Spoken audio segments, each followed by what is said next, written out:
How are you doing? My name's Alexander Higgins. I'm the author of The American Test, the United States Constitution Gold Standard of the American Social Sciences. I designed this as a course and set of exams for government agencies. It's also for everyday Americans like you and I. That way we can all harness the powers of the U.S. Constitution and hopefully help our society.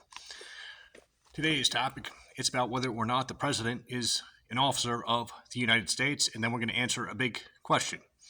Can great scholars from prestigious institutions such as the Federalist Society or the 10th Amendment Center or some other place, can they be wrong about the Constitution? Should we automatically trust them? Do they know everything?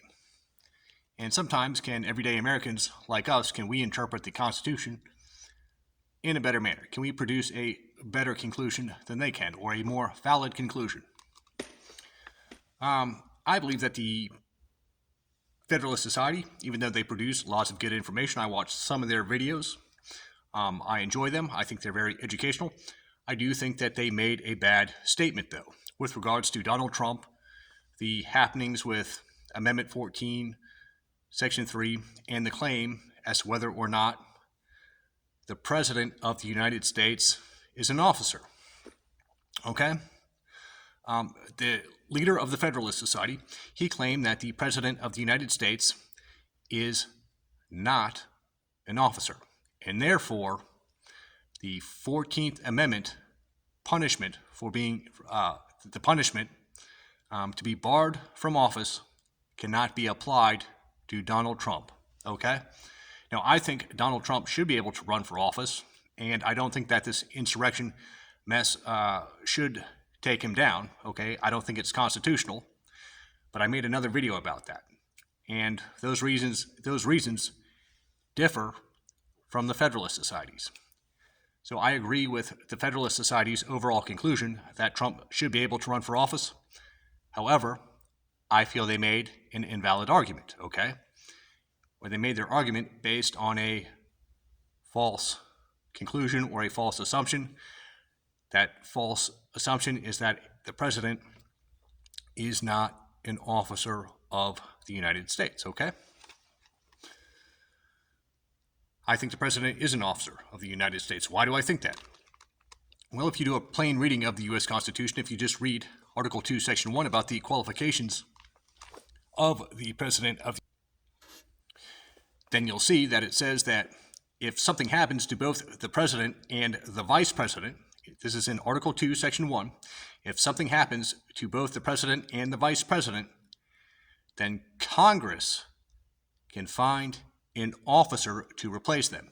If an officer can replace the president and the vice president of the United States, I'm guessing just based off that, or I did guess just based off that the president and the vice president, they must also be officers since they're replaceable by an officer, okay? But I wasn't totally clear about that, okay? I was not totally clear about that. So what else can we do? You can look at literature from the framers of the U.S. Constitution, such as Alexander Hamilton. He wrote the Federalist Papers, or many of them, along with James Madison and John Jay. Alexander Hamilton was one of the authors of the U.S. Constitution. He helped to draft the document.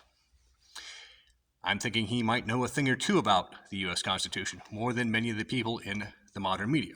I might trust Alexander Hamilton a lot more. Still good to be skeptical of some of the things that Hamilton said, though. But anyways, in Federalist 69, Hamilton said that the president is, in fact, an officer. Okay? He specifically used the term officer to describe the President of the United States in Federalist 69. That paper was written, I believe, in the year 1788, and those papers were persuasive essays, and they were made to persuade the states to ratify the U.S. Constitution. So the state officials reading that document, they would see that Hamilton was defining the president as an officer of the United States, okay? So really, I believe that the Federalist Society's argument about the 14th Amendment, even though I agree with their final conclusion, I believe that their argument was invalid. Okay, I believe that they had a bad argument. They misinterpreted the stuff about officers in Amendment 14, Section 3, as well as in other parts of the U.S. Constitution, such as in Article 2, Section 1. Okay? Now, I still think you should look at the Federalist Society's literature and videos. I think they produce a lot of great stuff, but every now and then, a great institution, they can be wrong about something, okay? I'm wrong all the time, okay? It's hilarious. It's just like a stand-up comedy show, all right?